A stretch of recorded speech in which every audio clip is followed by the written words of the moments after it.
이번 장은 또 어떻게 될지 모르지만 이렇게 조정이 와서 오히려 좀 잘 된 게 아닌가. 에릭 발추나스라는 분이 계세요. 무려 250개의 상장사에서 비트코인 현물 ETF를 보유하고 있다고 합니다. 이게 첫 분기에 이 정도면 진짜 대단히 흥행에 성공하고 있는 거거든요. 피델리티, 아크, 비트와이즈 이런 데에서는 100개 가까이 되는 게 대부분이거든요. 물론 금액이 아직 그렇게 크진 않거든요. 하지만 이게 중요한 게 뭐냐면 0에서 1로 가는 게 저는 정말 중요하다고 생각해요.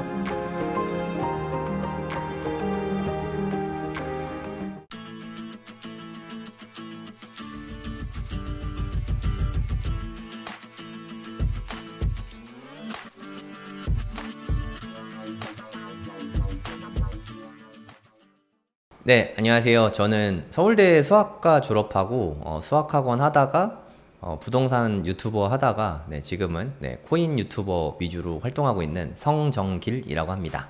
저도 이렇게 조정이 좀 길 거라고는 생각을 못 했었거든요. 3월 11일 날 비트코인이 1억을 넘어갔죠. 네, 비트코인이 1억을 넘었다 하고 사람들이 막 기뻐하면서 3월 14일 날 한 1억 500만 원 이상 찍은 것 같아요. 그러니까 비트코인은 특성상 전고점을 돌파하는 순간 그다음부터 오히려 더 가파르게 오르거든요.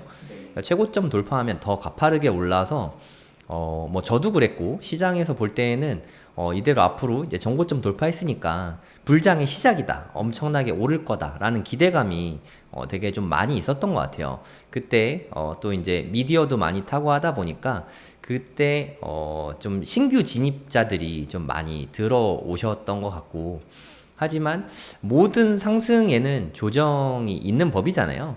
네, 오르기만 하는 자산은 없으니까 자그마치 7달을 연속으로 올랐었거든요. 3월달까지 7달 연속으로 올랐어서 그 여파로 조정은 좀 필연적으로 나타나게 됐던 것 같고요. 그리고 조정의 가장 큰 이유는 사실 좀 금리 인하를 다들 잔뜩 기대를 하고 있었는데 이렇게 되면 금리 인하 어려운 거 아니야? 싶을 만큼 좀 인플레이션이 좀 아직 안 잡혔죠, 사실. 3.1%까지 이렇게 좀 떨어졌다가 미국의 CPI 지수가 떨어졌다가 3.5%까지 계속 오르고 있거든요, 최근에. 3월 CPI까지도 올랐어요. 3.5%까지 올랐는데 이제 내일 또 발표가 될 예정이죠.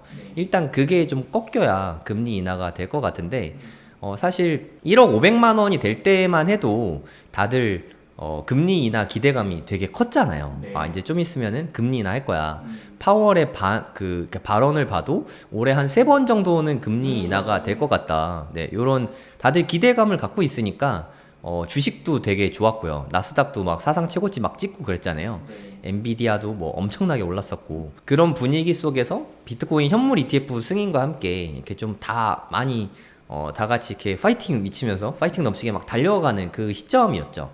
그러다가 이제 금리 인하에 대한 기대도 사실 이제 좀 많이 꺾였죠. 올해 어쩌면 금리 인하 없을 수도 있다라는 의견이 좀 생기기도 했었고, 그리고 이스라엘하고 이란하고 전쟁 이슈도 있었고, 그런 것들로 인해서 좀 전반적으로 투심이 좀 많이 식었었던 것 같아요. 사실 이렇게까지 오랫동안 깊이 빠질 거라고 예측한 전문가는 제가 봤을 때는 거의 없었거든요. 그러니까 대략 좀 많이 빠져도 뭐 한 20% 안팎 정도 될 거다, 이렇게 봤던 것 같은데 지금 한 5만 6천까지 빠졌었잖아요. 우리나라 돈으로 한 8천만 원이 살짝 깨졌었죠. 7,800까지도 살짝 갔었던 것 같은데 이렇게 많이 깨지면서 우리나라 기준으로 보면은 한 23% 정도 김프가 빠지면서 더 많이 하락이 있었던 것 같아요. 그것 때문에 많은 분들이 지금 좀 힘들어하고 있는 상황이지 않을까, 그런 생각이 듭니다. 하지만 지금 뭐 좌절하기는 제 생각에 너무 이른 것 같아요. 4월 20일 날 4차 반감기 사이클이 이제 시작된 거거든요. 반감기가 끝나고 아직 한 달밖에 지나지 않았거든요. 보통의 경우에 반감기가 끝나고 뭐 짧게는 3개월, 뭐 길게는 한 6개월 정도는 좀 지지부진한 모습을 원래 보이게 되거든요. 이번 장은 또 어떻게 될지 모르지만 제 뭐 솔직히 개인적인 생각으로는 이렇게 조정이 와서 내 투자나 뭐 그런 면에서는 오히려 좀 잘 된 게 아닌가, 이런 생각이 듭니다. 이게 무슨 뜻이냐면 3월 11일 날 1억 돌파하고 3월 14일 날 1억 500을 돌파했는데 그 속도 그대로 계속 이렇게 막 날아갔다면 상승하는 기간이 뭐 한두 달 내에 다 끝나버렸을 수도 있을 것 같아요. 이게 불꽃이라는 게 은은하게 타야 좀 오래오래 탈 수 있잖아요. 하지만 갑자기 화르르 타버리면은 다 타고 쟤밖에 남지 않게 되잖아요. 이제까지 비트코인의 불장의 모습을 보면 대체로 다 그랬었거든요. 그러니까 3월 달에 그 추세로 그대로 계속 달려갔다면 물론 한 1억 5천만 원 요 정도는 갔을 것 같아요. 하지만 그렇게 가고 나서 한 50% 이상 큰 하락이 나오면서 불장이 사실상 뭐 종료가 될 위험도 있었다고 생각이 되거든요. 그래도 이게 조정장이 좀 길어지고 김푸도 이제 좀 다 빠졌잖아요. 투심도 좀 많이 식고 이러면서 좀 중장기적으로 좀 바라볼 수 있는 여지는 생긴 것 같습니다. 1월 10일 날 이제 비트코인 현물 ETF가 승인이 되면서 앞으로 이제 대기 중인 기관 자금들이 되게 많이 있거든요. 그러면 이 자금들이 들어오면서 앞으로 상승을 주도하게 될 텐데 그렇게 확 타버리고 끝나면은 그들이 들어올 여지가 별로 없거든요. 하지만 지금은 그렇다고 해서 지금 많이 무너진 건 또 아니거든요. 말 그대로 좀 횡보하고 있잖아요. 그러니까 언제든지 조금씩 이제 들어올 수 있는 그런 시점이지 않을까 그렇게 보이고요. 13F라 그러잖아요. 13F.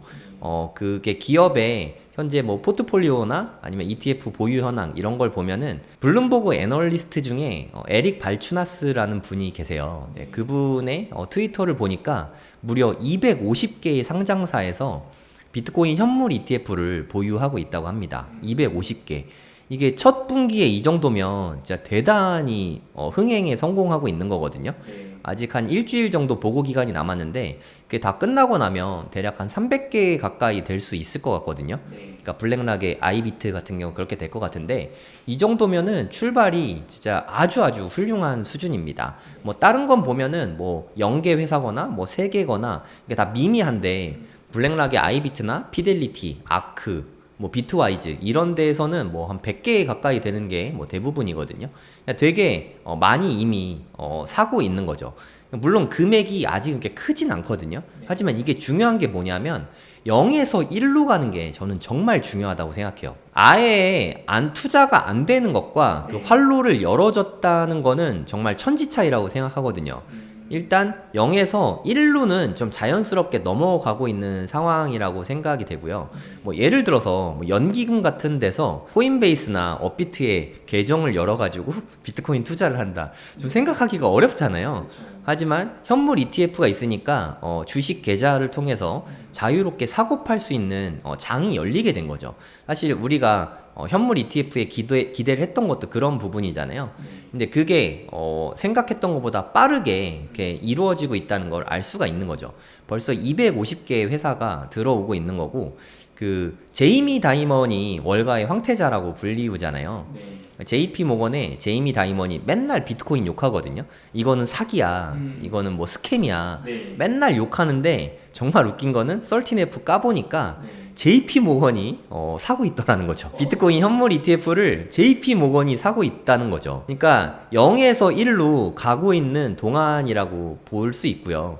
이제 나중에 이제 본격적으로 담기 시작하면 포트폴리오 이론이 되게 중요한 게 하락할 땐 덜 빠지고 오를 때는 수익률을 더 많이 기대할 수 있는 걸 포트폴리오 이론이라고 하거든요. 그러면 기존에 주식하고 채권의 그 좀 중심이 되는 포트폴리오가 대부분이었는데 여기에 비트코인이 의미 있는 비중으로 실릴 수 있는 거죠. 근데 이 세상에 모든 연기금이나 기업이나 뭐 금융사나 뭐 보험사 이런 엄청나게 돈 많은 곳들이 많잖아요. 물론 우리는 개미니까 돈이 별로 없지만 그들은 자산이 경단이거든요. 엄청난 비중을 갖고 있는데 그들이 포트폴리오 5%만 담아도 그 규모가 진짜 무지막지한 양이 되잖아요. 그러니까 뭐 예를 들어서 1경이라고 칠게요. 1경에 5%만 해도 500조 정도가 되지 않습니까? 그러면 그러니까 뭐 일본의 연기금 규모가 한 경단위 정도 될 것 같은데 일본에서도 비트코인을 좀 포트폴리오에 담는 걸 검토하고 있어요. 검토. 물론 몇 년 걸리겠죠. 하지만 검토하고 있으면은 나중에는 승인이 될 수도 있는 거잖아요. 혹시나 승인이 돼서 뭐 1%만 담아도 100조입니다. 이게 승수효과 때문에 거의 지금의 거의 두 배를, 시가총액 두 배를 움직일 수 있는 그 정도 규모라고 보시면 되거든요. 근데 일본뿐만 아니라 그 수많은 기관과 연기금들이 다 들어오기 시작하면 1%만 담아도 비트코인 가격은 지금하고는 차원이 다른 숫자일 것 같아요. 영 개수가 한두 개 늘어나는 수준에서 끝일 것 같지가 않습니다. 그 로버트 기요사키 아시죠? 네, 그 부자 아빠 가난한 아빠의 저자인 로버트 기요사키만 해도 2030년에 대략 한 100만 달러 정도 보고 있더라고요. 100만 달러면은 대략 한 13억 정도 되잖아요. 지금 현재 기준으로 비트코인 가격이 한 8천만 원대 정도 되니까 그러면은 한 10배, 15배 정도 되는 거잖아요. 지금에 비해서 15배. 6년 동안 기대 수익이 만약에 15배라고 한다고 치면 물론 그렇게 될지 안 될지는 누구도 모릅니다. 하지만 가능성은 있는 거잖아요. 뭐 캐시우드는 막 250만 불 뭐 이렇게 얘기하거든요. 250만 달러면 40억 되는 거거든요. 물론 너무 큰 숫자라서 좀 감은 잘 안 오지만 근데 저는 일종의 비트코인 투자가 어떤 면에서는 보험이라고 생각해요. 뭐 아시다시피 저는 뭐 부동산 위주의 투자자였고 뭐 주식도 일부 하고 있지만 비트코인을 굳이 배척을 할 필요는 없는 것 같아요. 내 자산에서 일부를 포트폴리오로 뭐 기관에서도 담는데 우리도 뭐 한 5% 10% 정도는 보유할 수 있는 거잖아요. 그러면 혹시나 그들이 말하는 것처럼 진짜 100만 달러가 됐을 때 그럼 우리는 수익이 엄청난 수익을 가져갈 수 있는 거잖아요. 그래서 배척하기보다는 공부하고 조금 가져가는 쪽으로 하는 게 오히려 안전한 투자 방법이지 않을까 그렇게 생각을 합니다. 비트코인의 역사가 물론 긴 건 아니지만 대략 이제 한 15년 정도 된 것 같아요. 비트코인 15년 역사를 봤을 때 항상 등락은 있어 왔거든요. 이번에가 4차 반감기잖아요. 그리고 반감기 전후에서는 항상 이렇게 좀 조정이 늘 있어 왔던 것 같아요. 근데 지금 빠진 게 뭐 우리나라는 김프가 빠지면서 더 많이 빠진 걸로 느껴지지만 미국 가격으로 봤을 때는 대략 한 20% 정도 하락을 했거든요. 그리고 그 밑으로 더 안 빠지고 지금 좀 잘 버티고 있는 상태거든요. 하락의 모습을 보면은 이렇게 버티지 못합니다. 빠지면은 진짜 무섭게 쭉 빠지거든요. 근데 20%를 빠지고 어찌됐든 2달 동안 끌면서 버티고 있는 거잖아요.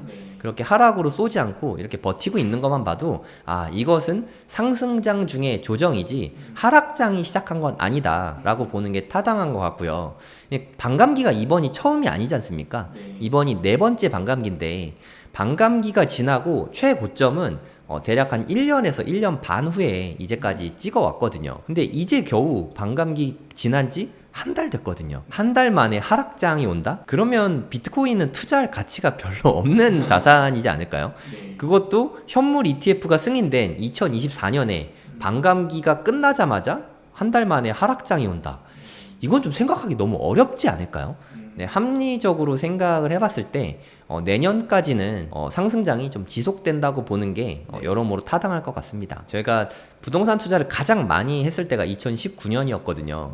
말씀하셨듯이 상승장 중에 조정이었는데 그때도 지금이랑 비슷했어요. 이제 상승장 끝났다, 이제 하락이다, 이제 조금 있다가 또 다시 오를 거다 이렇게 좀 많이 의견이 엇갈렸었는데 2019년에 부동산 투자하신 분들은 아주 좋은 시점에 잘 매수한 거죠.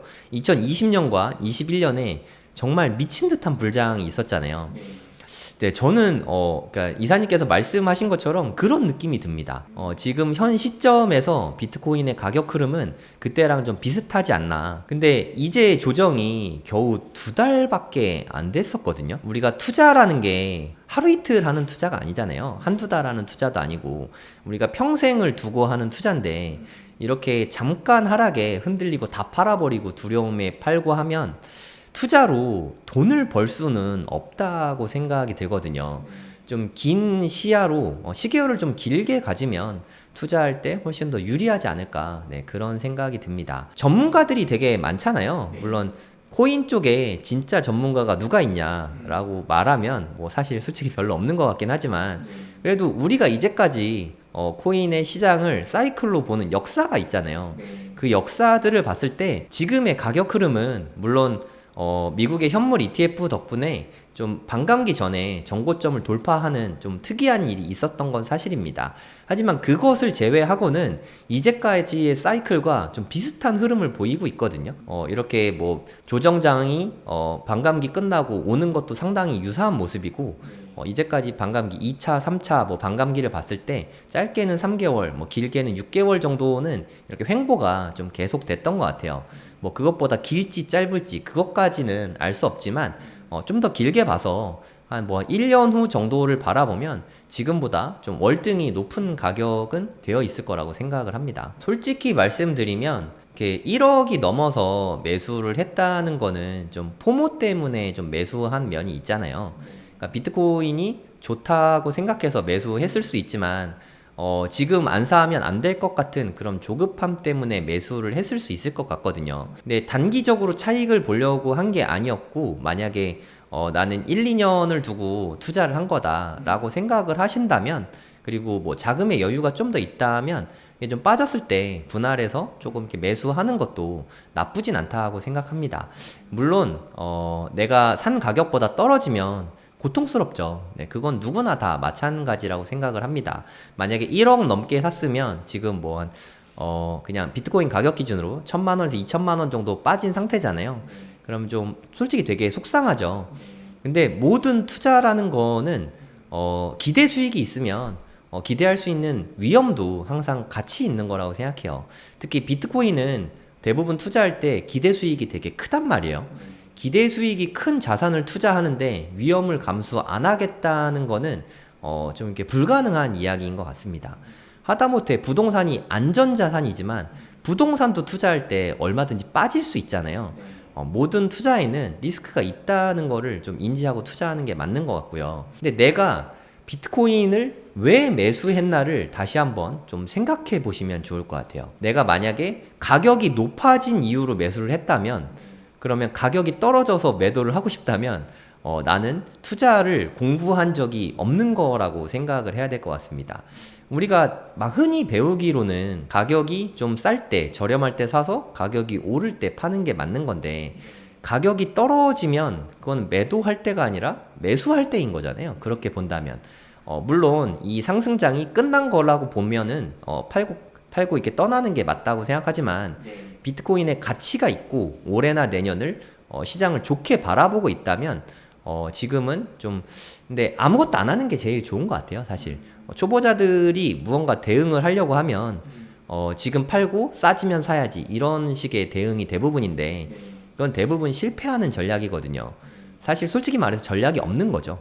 투자 경험이 좀 적어서 그런 거니까 냉정하게 지금은 아무것도 안 해도 되는 때라고 생각합니다. 개인적으로는.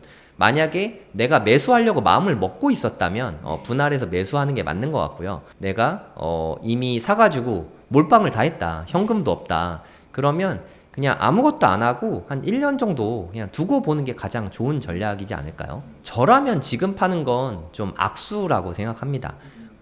이게 지금 파는 거는 2019년에 부동산을 진짜 2018년에 사갖고 2019년에 매도하는 그런 느낌이거든요. 2020년, 21년에 그 열화와 같은 그 불타는 그 장을 누릴 수 없는 거잖아요. 가장 좀 슬픈 사람이 되지 않을까. 만약에 그럴 때 지금 같은 데 팔면은 나중에 가격이 많이 뛰면은 또 그때 또 뛰어들게 되거든요. 그런 안전장치 차원에서도 지금은 좀 보유하는 게 여러모로 더 안전할 것 같습니다. 제가 그래도 암호화폐 투자를 하다 보니까 전문가분들도 좀 많이 만나보게 되고 대화도 좀 많이 하게 되잖아요. 우리가 암호화폐 업계에 계신 분을 만나는 게 솔직히 쉽지가 않습니다. 암호화폐 업계 분들 자체가 수가 되게 적잖아요. 그 중에서도 백훈종 이사님의 인사이트는 정말 되게 깊은 것 같아요. 그러니까 우리가 뭐 저만 해도 뭐 시장에 대한 이야기를 하고 비트코인에 대한 뭐 흔한 뭐 상식 수준에 대한 이야기를 하는데, 백훈종 이사님이 말씀하시는 걸 들어보면은 업계에서 누구보다 좀 몸담고 계신 분이다 보니까 내공의 깊이가 확실히 좀 남다른 것 같아요. 그럼 백훈종 이사님은 업계에 계시니까 당연히 비트코인보다는 알트코인들도 엄청 많이 접하게 되실 거잖아요. 근데 신기하게도 백훈종 이사님은 이더리움조차도 알트 투자를 권하지 않고 오로지 비트코인 위주로만 투자해야 된다. 이런 메시지를 아주 강하게 전해 주시거든요.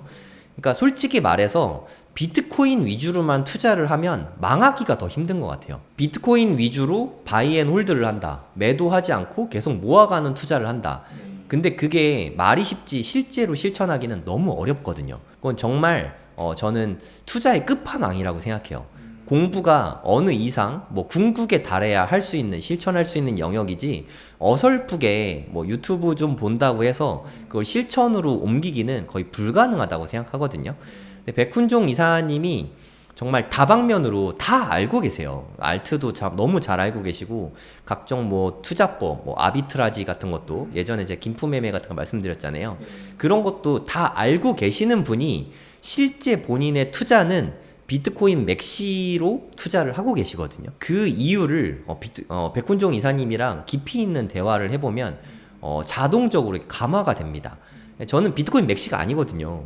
저는 부동산 투자를 하고 있고 주식 투자도 하고 있고 지금도 부동산 비중이 가장 높은데도 불구하고 백훈종 이사님하고 대화를 하다 보면 아, 내가 비트코인을 더 사야겠구나 이런 생각이 들 정도로 비트코인을 왜 매수해야 되는지, 비트코인을 계속 모아가면 왜 부자가 될 수밖에 없는지에 대해서 자연스럽게 공부가 되는 것 같아요. 그게 백훈종 이사님만의 마력이라고 할까요? 네, 또 너무 쉽게 전달을 너무 잘하시잖아요. 공부하는 게 솔직히 너무 힘들지 않습니까? 거인의 정원에서 좋은 책들 많이 출판해 주셔서 저 그 책들 다 읽어봤거든요. 물론 되게 좋은 책이고 좋은 내용들인 건 맞는데 초보자분들이 보기엔 솔직히 좀 어렵잖아요. 그러니까 너무 좋은 내용인데 나는 비트코인에 대해서 하나도 몰라. 그럼 중간 가교가 필요하거든요. 그 가교 역할을 하기에 백훈종 이사님의 비트코인 왕초보 강의는 가장 최적화된 강의라고 생각합니다. 저도 백훈종 이사님 통해서 많이 배웠고 저도 그 강의를 수강하고 같이 공부를 할 생각입니다. 고래동 공부 통해서 신청을 하시면 되는데 고정 댓글과 더보기와 고정 댓글에 남겨주시면 거기 통해서 신청을 하시면 좋을 것 같습니다.